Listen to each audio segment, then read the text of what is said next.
programa Nosso Rock, o lugar da cena curitibana.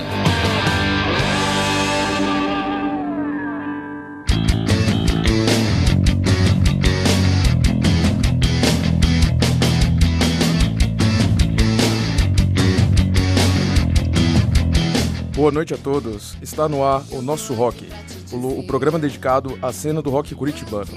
Você está na Rádio Web Uninter. O Nosso Rock é exibido às sextas-feiras, às 11 horas da noite e com reprise nas quartas, às 11h30 da manhã.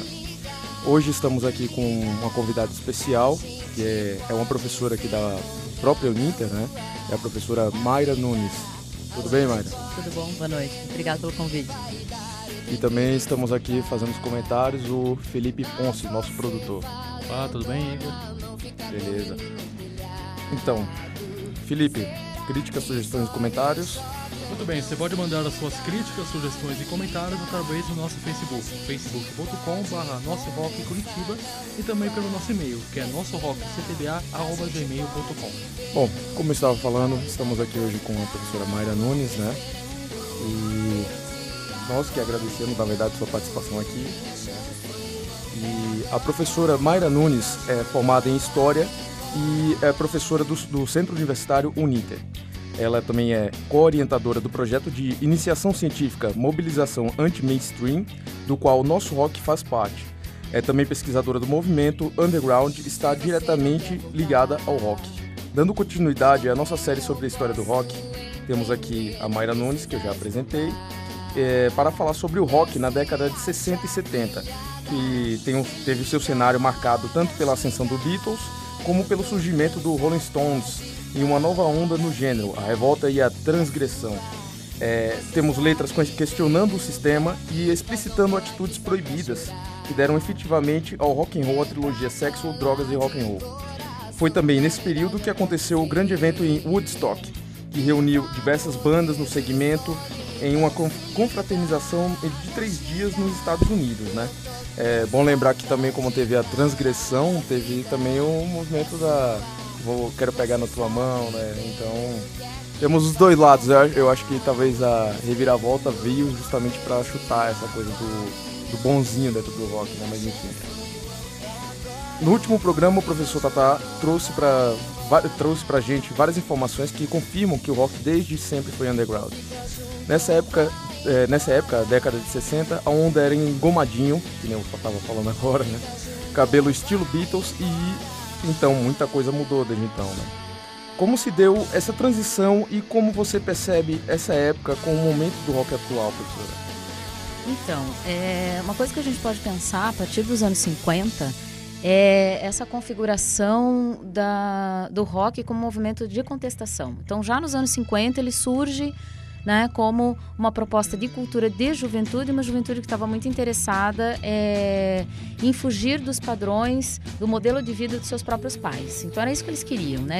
Eles olhavam para a vida dos seus pais e pensavam assim, não é isso que eu quero outra coisa, né? Não quero essa vida que eles construíram há muito tempo e que os adultos tinham durante muito tempo. Então a gente tem muito clara a construção da indústria cultural focada na cultura jovem, né? Então a figura do adolescente ela começa a surgir, inclusive como público consumidor, nessa época. Então ainda nos anos 50 a gente tem esse rock mais ingênuo, né? Que quer quebrar os padrões, mas ainda sem chutar tanto balde, né? E o começo dos anos 60 ele é ainda marcado por essa né, contestação, mas não tão radical assim. O que acontece? As próprias mudanças políticas, principalmente nos Estados Unidos, por conta da Guerra Fria, vão fazer com que, ainda o comecinho dos anos 60, até mais ou menos 1964, 65, seja marcado sonoramente pelas bandas, né, pelos artistas e também pelo costume, pelos hábitos, né, o comportamento desses jovens, ainda por uma contestação, uma transgressão menos radical, mais comportada, como a gente fala. Então, o que acontece? A gente tem uma questão mercadológica dos produtores das rádios e dos donos de casas de shows, por exemplo, E na virada dos 50 para os 60, a maioria dos artistas perde a autonomia que eles começaram a conseguir nos anos 50. Então a indústria fonográfica percebe que se eles não controlarem o mercado, eles vão perder o controle sobre os próprios artistas. Então tem uma transição aí que quebra um pouquinho aquele caminho inclusive de autonomia dos próprios músicos. A gente tem uma série de cantores e produtores e tal que acabam ficando amarrados a essas grandes gravadoras. O que vai acontecer? Você tem, por exemplo, o intérprete, o autor da música, o produtor e os músicos de estúdio que vão gravar. Então a autonomia dos artistas de criar e participar de todo o processo, ela fica prejudicada nessa época. A partir da metade dos anos 60, então, como eu estava dizendo, as mudanças políticas vão fazer com que os jovens comecem a trazer não apenas a sua insatisfação com o comportamento social, mas principalmente a insatisfação com a questão política. Então a gente está falando de Guerra Fria, né? Em 1962 a gente tem nos Estados Unidos a questão dos mísseis de Cuba, né? Então é uma questão importantíssima, que para nós hoje, enfim, é só um fato histórico, mas para quem vivia na época foi uma tensão, a Terceira Guerra Mundial vai começar agora, né? Para quem não conhece muito o fato, isso aparece no filme X-Men First Class, né? Aquela situação dos navios e tal, quando eles têm lá o embate lá entre os X-Men. Isso também é um fato histórico real, verídico, né? Lá de 1962. É um pouco digamos assim, já é um pós-Guerra Fria que a gente está vivendo hoje em dia. Eu creio que a gente ainda possa classificar como um pós-Guerra Fria, né? Porque, veja bem, aqui nem mais ou menos a histeria de, por exemplo, dizer que o Brasil vai virar Venezuela ou alguma coisa assim do tipo, né? É algo muito parecido, né? Exatamente. Hoje nós temos esse resgate do fantasma do comunismo, né? Então, eu sempre falo isso para os alunos em sala, o comunismo acabou. Ele acabou lá em 1990, né, como pauta política, como proposta de governo.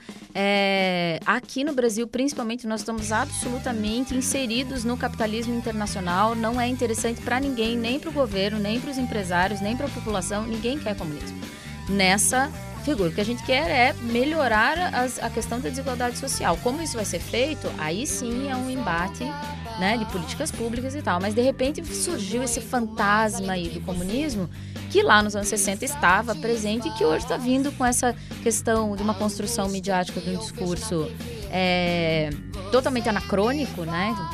Não tem isso, não existe essa proposta do comunismo hoje, mas é exatamente essa disputa entre, né, países capitalistas e países comunistas que estava presente lá naquele modelo. Então a gente tem os Estados Unidos com a indústria cultural muito forte vendendo produtos de consumo para esses jovens, né?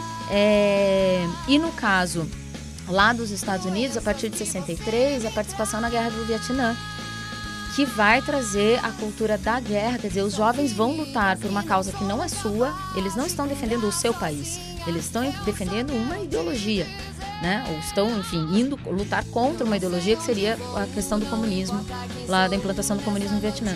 E são eles que morrem, né? Então isso traz a cultura, aquele começo do paz e amor, né? E do faça amor, não faça guerra, enfim. Isso vai fazer com que esses jovens comecem a olhar para a própria administração dos Estados Unidos, para a sua própria questão política interna, e comece a trazer essas questões para a sua produção. Então a gente tem ainda nesse meados dos anos 60 a música de protesto, a canção de protesto, folk song, né? Os dois principais representantes são a Joan Baez e o Bob Dylan, né? Que foi uma figura importantíssima na questão de trazer os dilemas existenciais dessa geração. E assim, todo mundo se conhecia, né? Então Dylan influenciou os Beatles, esses artistas eles vão interagir, eles vão trocar figurinhas, eles vão consumir drogas juntos, né? Foi o Dylan que apresentou as drogas para os Beatles, tem essa história contada aí em vários relatos. E a questão dessa geração é essa busca. Então eles se percebem como sujeitos históricos, eles querem mudar as coisas e eles estão usando os mecanismos que eles têm, nesse caso a arte e o rock and roll, né, para mostrar a sua insatisfação. A partir da segunda metade de 60, eles começam então a radicalizar mais na questão das passeatas, dos protestos, né, que vão culminar daí em 1969 com o Woodstock. Ok, no próximo bloco a gente vai continuar aqui o papo com a professora Mayra, né? O que vai tocar hoje aí, Felipe? Muito bem, Igor. A gente vai tocar agora Blindagem com a música Oração de Suicida. E essa música foi feita com a Orquestra Sinfônica do Paraná. Você tá livre de mim. Você está livre de mim.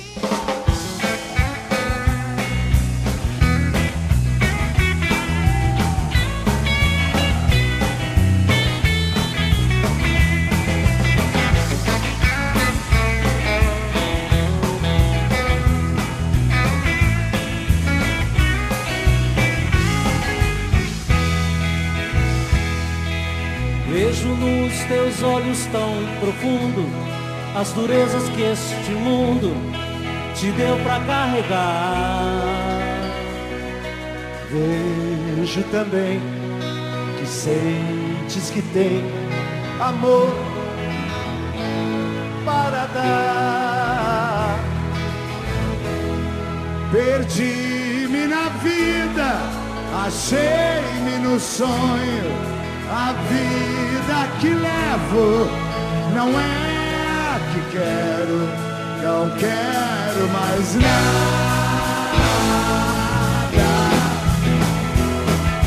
Quando a terra se acabar, você vai chorar, não adianta mais.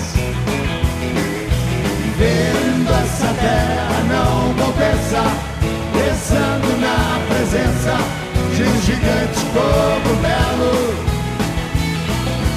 Meu retrato é poeira, luminosa, nebulosa, brilha tanto e ninguém vê. Era um mundo tão bonito, caprichado de milagres, Deus gostava de florir.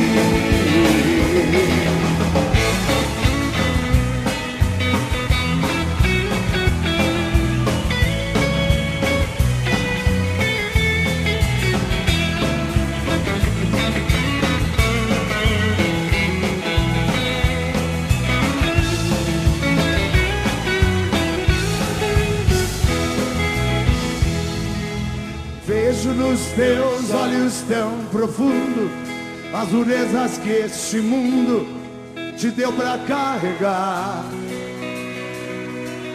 Vejo também que sentes que tem amor para dar.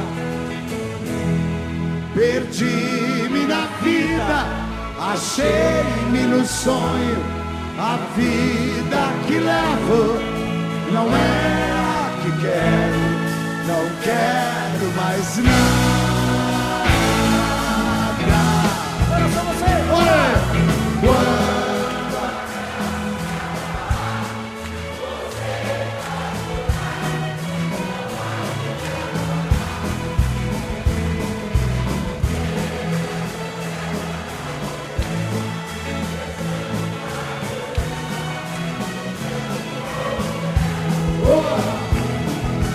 Teu retrato é poeira, luminosa, nebulosa, brilha tanto e ninguém vê. Era um mundo tão bonito, caprichado de milagres, Deus gostava de florir.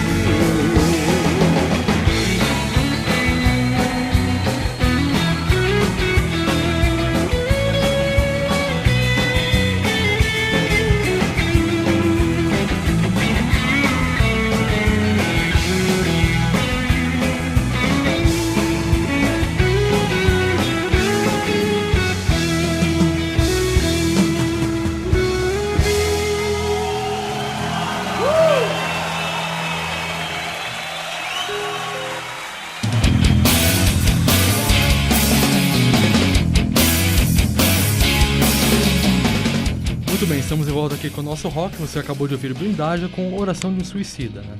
O Blindagem é uma banda de rock brasileira fundada em 1978 aqui na cidade de Curitiba. A partir do mesmo ano, a banda passou a se apresentar em festivais, clubes, ginásios e com um verdadeiro rock agressivo performático, de uma maneira compromissada com o trabalho. E foi em 81 que a banda lançou o seu primeiro LP, com o mesmo nome da banda, com o selo da gravadora Continental. No mesmo ano foi lançado material pela Continental, um compacto com as músicas Marinheiro e Oração de um Suicida. Mais 2 compactos da banda vieram em 83 pela gravadora Pointer. Em 1990, o LP Blindagem é reeditado com a música Verdura, de Paulo Leminski, e Se Houver Céu, também de Leminski, com sua própria voz. O disco ganhou uma versão em CD em 1999 pela gravadora Warner.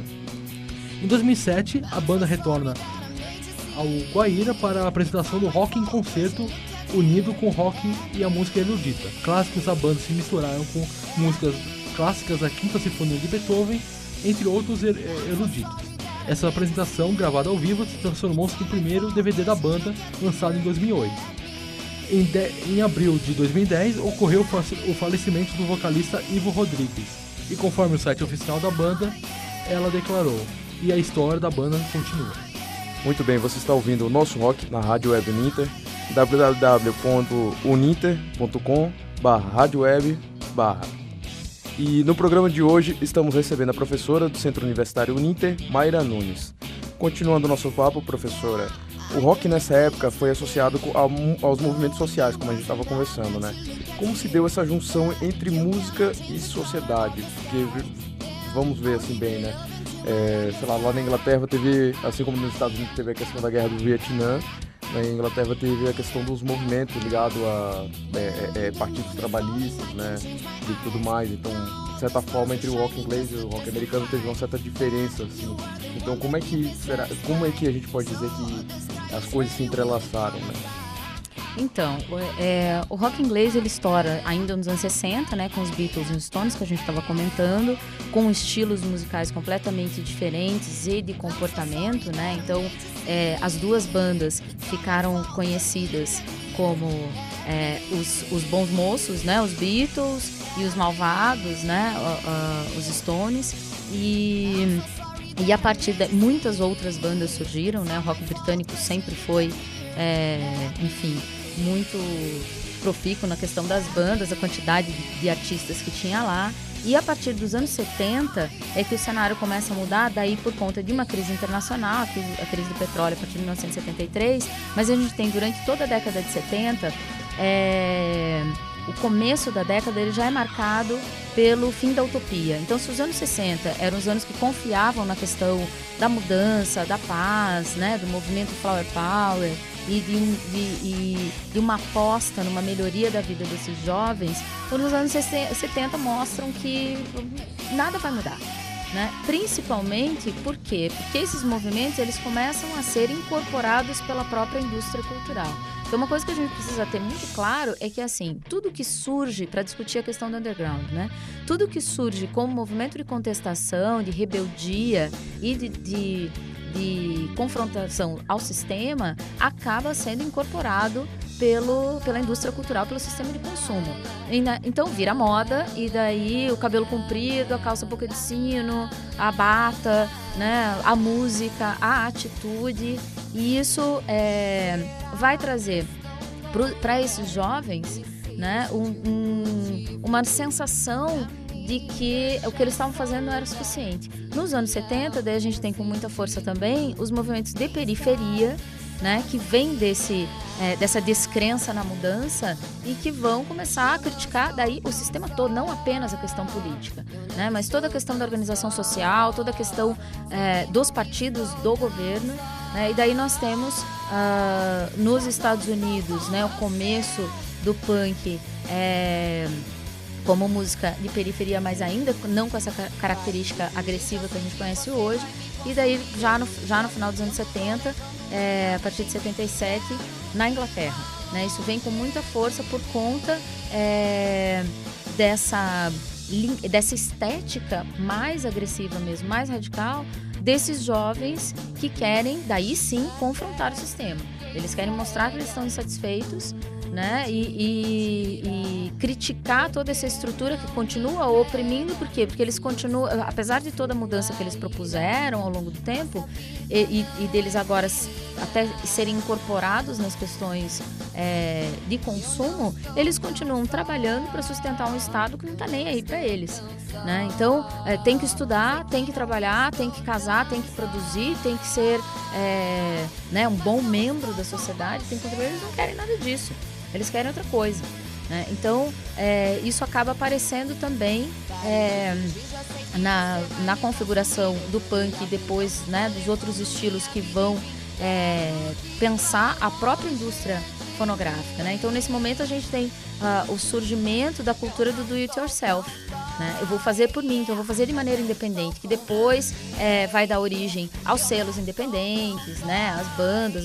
independentes que vão fugir das grandes gravadoras. Por quê? Porque as grandes gravadoras acabam, de alguma forma, engessando essa arte para que ela né, essa música para que ela se torne comercial, né? Mais agradável para todo mundo, e o do-it-yourself permite uma certa autonomia, né, na hora de divulgar. Então, a questão da produção cultural, a questão dos fanzines, né, e de criar uma cena dessa música, né, que seja minimamente independente dos grandes meios de comunicação. Porque daí eles percebem que é isso, né? O conglomerado midiático está interessado em vender o produto. Ele não está interessado na mensagem que você quer mandar. Se você tem que mudar a sua mensagem, né? Ok, não, beleza, é a tal do se vendeu, né? E essa é uma grande discussão no underground, e é o grande paradoxo do mercado fonográfico, da questão da cultura underground. Ok, você quer estar fora do sistema, mas você também quer ser conhecido e quer divulgar a tua arte, né? Você quer divulgar a tua música, passar a tua mensagem, passar a tua ideia. Para você poder fazer isso, você precisa da indústria cultural. Então, até que momento, né, até que ponto você consegue jogar e administrar essas coisas, ser absolutamente independente e falar só pro teu pequeno grupo, pro nicho, né? Então, hoje a internet permite isso.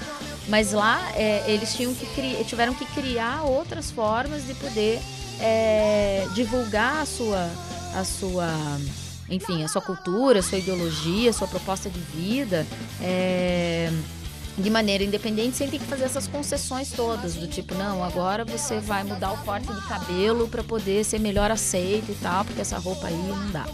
Mas, professora, já pegando esse nicho assim, que a gente tá conversando aqui, a gente tem uns exemplos, por exemplo, de bandas do It Yourself, né, que, sei lá, tem o Black Flag, tem o Minor Threat, e hoje em dia a gente vê, tipo, uma molecada assim que usa, né, às vezes uma camisa do Black Flag, mas não faz nem ideia do que seja, e provavelmente nem... É o que mais tem. Né? Principalmente do pessoal que compra na Marisa a camisa do Ramones, né? Essa foi a clássica do ano. Não, Ramones e Sex Pistols até vai, porque já começaram como uma forma de empreendedorismo, né, as duas bandas. Então, eles não tiveram muito pudor nessa questão de querer se segregar como uma parte mais radical, assim, do estilo, né?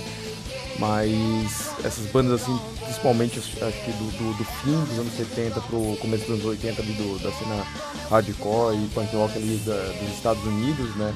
Elas botaram na cabeça que esse é um negócio bem... a gente vai fazer nós mesmos, né?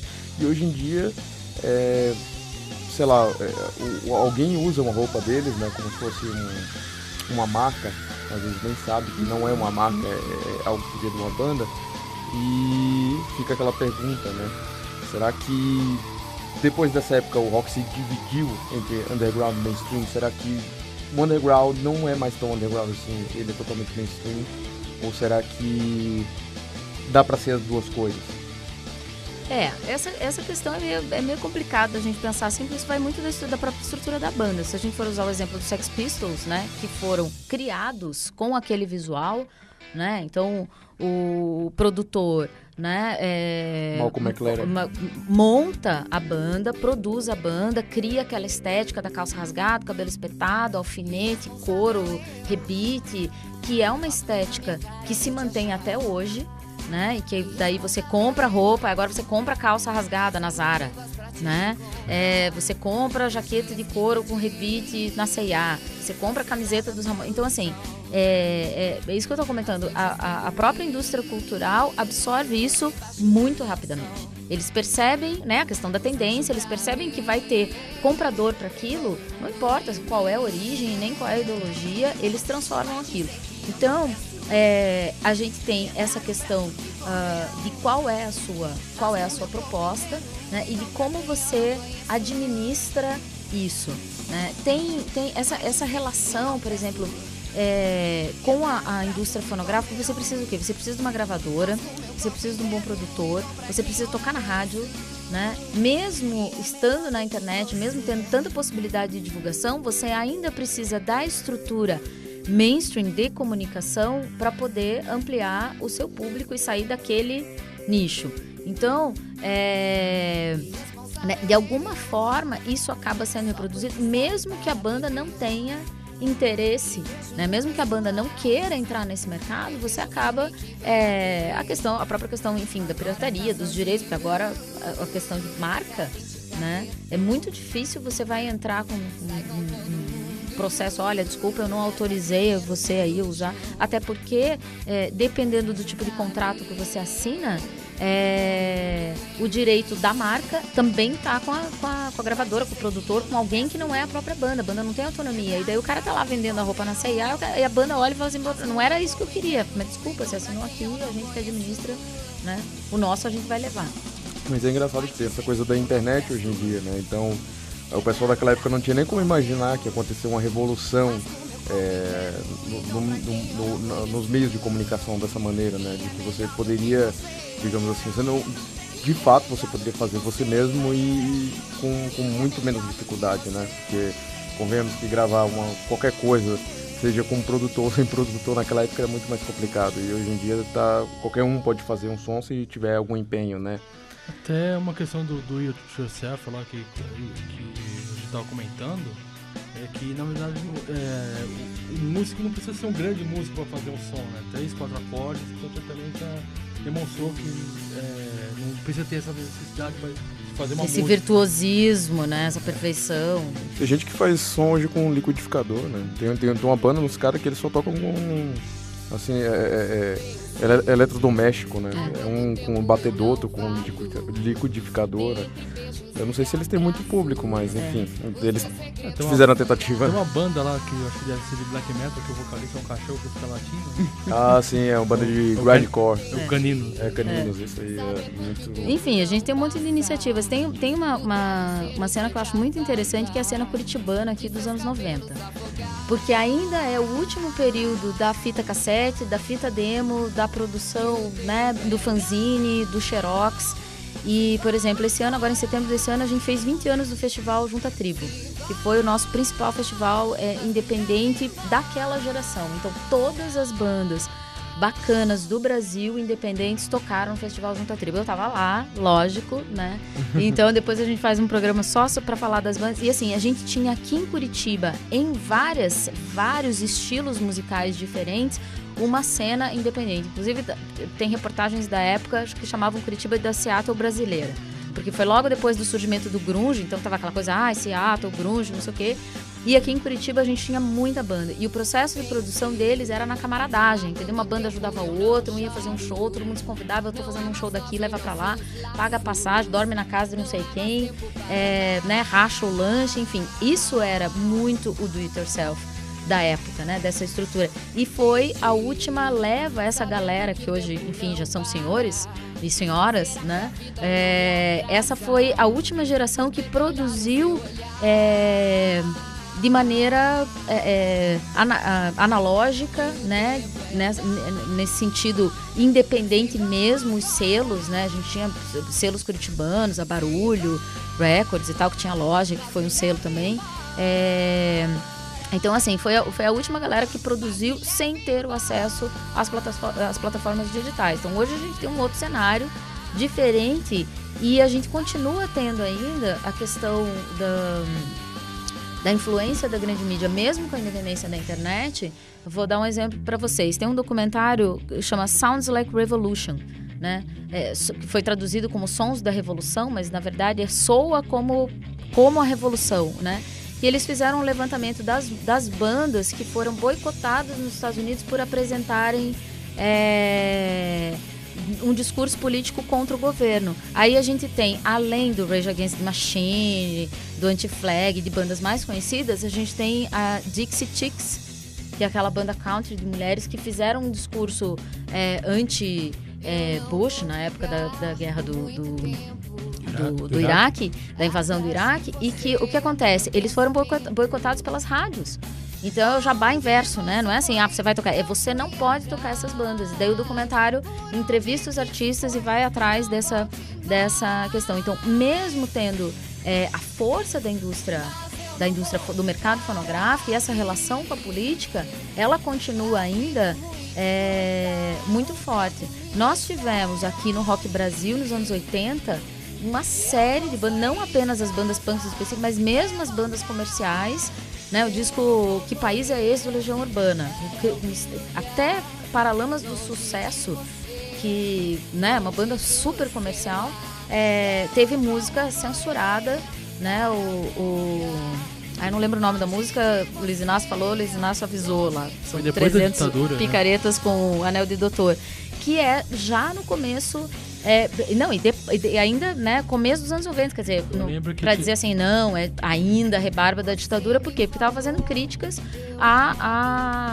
ao governo brasileiro. Certo. Eu até lembro uma reportagem que eu vi da MTV, que eu acho que por aí de 96, que eles foram avisados, uma liminar, que eles eram proibidos de tocar música, se tocava era preso, já tinha acabado a ditadura. Teve vários exemplos ainda, já caminhando para o fim dos anos 90, né? Teve o Gabriel Pensador lá com Eu Matei o Presidente, né? Teve o Planet Hemp, que os caras foram presos no palco, né? Então...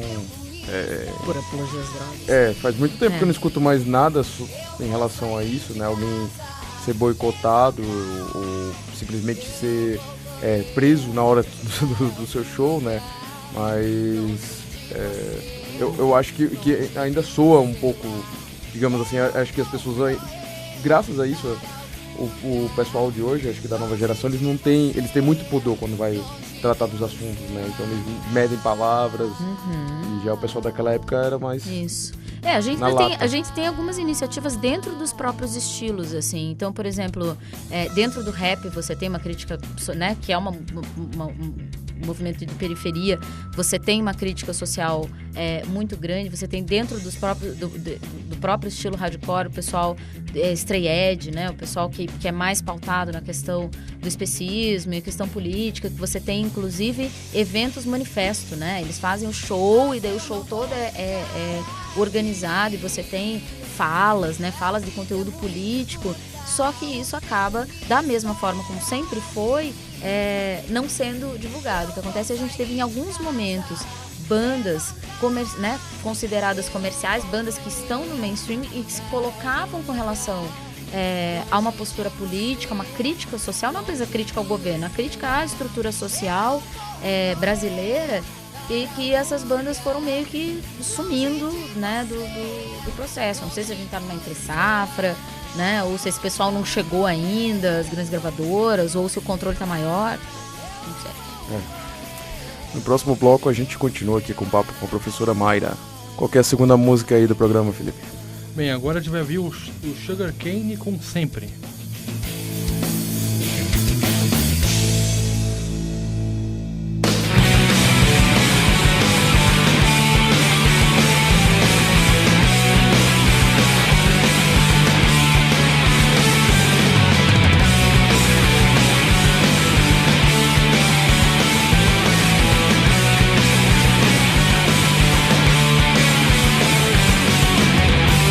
Quando acordei com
Muito bem, estamos de volta com o nosso rock e você acabou de ouvir o Sugarcane, né? O Sugarcane, que é uma banda de punk rock e hardcore, que é formada aqui em Curitiba em 97. É a mais bem sucedida banda independente de hardcore do Paraná e uma de maior sucesso aqui do Brasil. O primeiro álbum, Once One Day, possuía apenas canções em inglês e as músicas em português vieram a partir do segundo álbum de estúdio, O Por Nossa Paz, de 2001. No ano de 2004 eles gravaram e lançaram o primeiro DVD da banda de rock independente do Brasil, que é o 469 DMC. Atualmente, né, em seu site oficial, o Sugarcane informou que irá se afastar dos palcos por tempo indeterminado. Porém, a banda segue em turnê até março do ano que vem. Pro ano que vem, a banda irá produzir um documentário sobre os 18 anos da história da banda. Muito bem, você está ouvindo o nosso rock na Rádio Web Uninter. www.uninter.com/radioweb. E agora estamos aqui no nosso último bloco com a professora Mayra. Aqui a gente está para fazer um apanhado do nosso papo aqui, né? Infelizmente foi um pouco, eu pelo menos achei um pouco curto.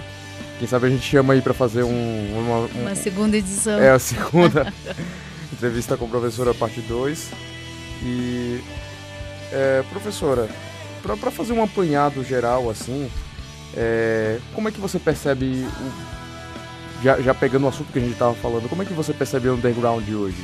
Você acha que, digamos assim, é algo que não tem mais volta, né? Sei que nem era antes, né? Aquela coisa underground, mas como é que você acha que a gente pode, como é que eu posso dizer, a gente pode sintetizar o underground de hoje? O que seria o underground de hoje?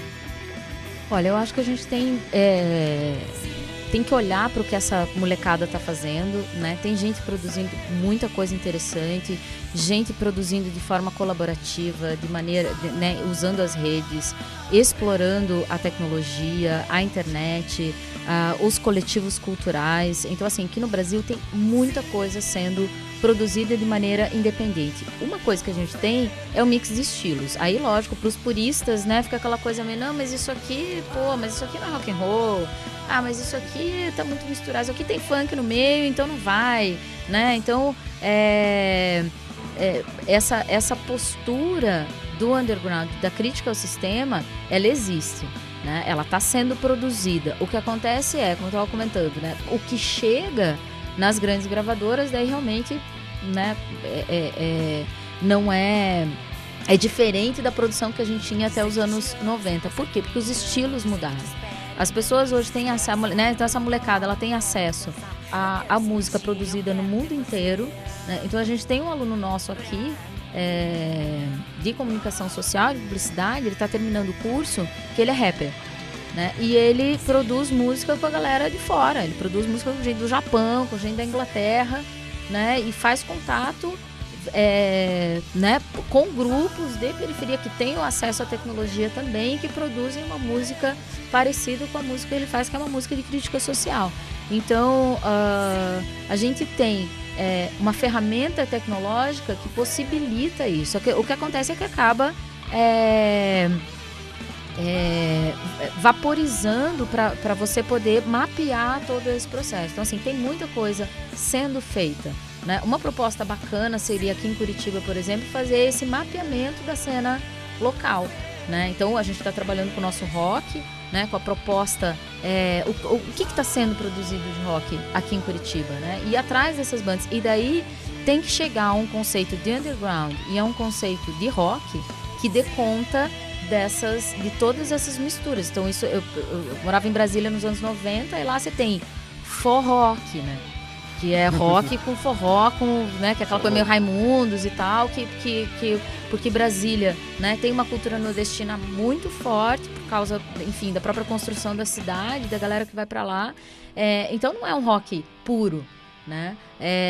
Essas misturas todas que a gente tem, a gente precisa conhecer, mapear e daí perceber, né? Que crítica é essa que está sendo feita? Porque não é só...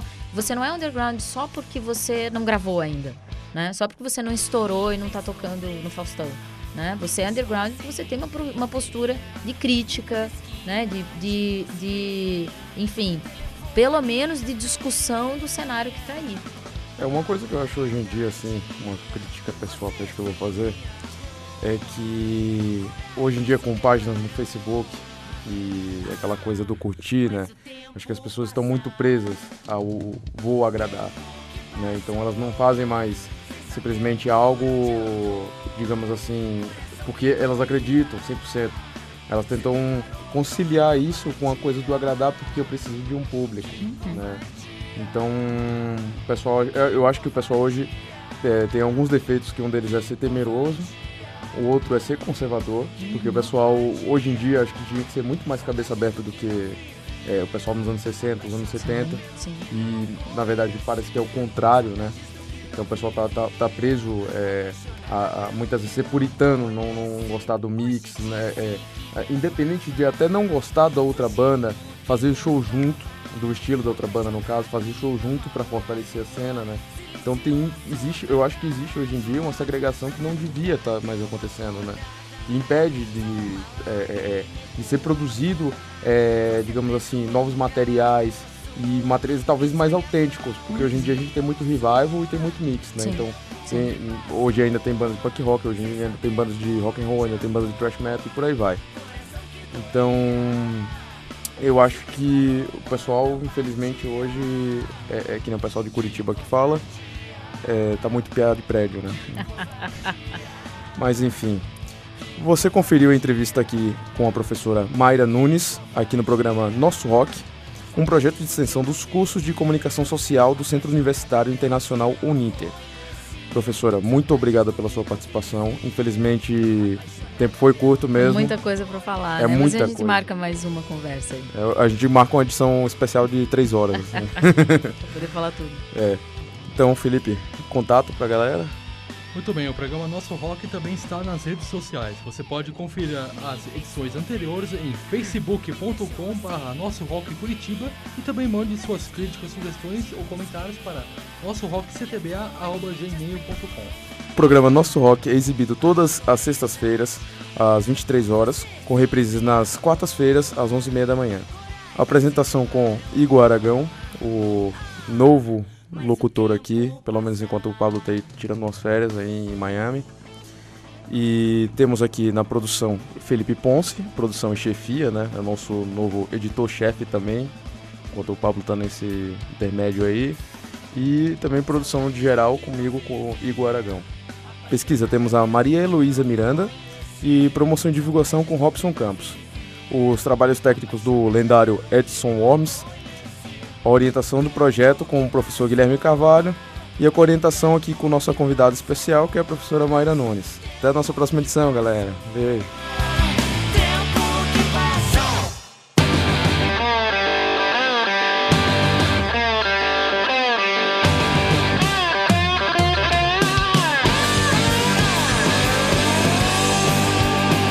Programa Nosso Rock, o lugar da cena curitibana.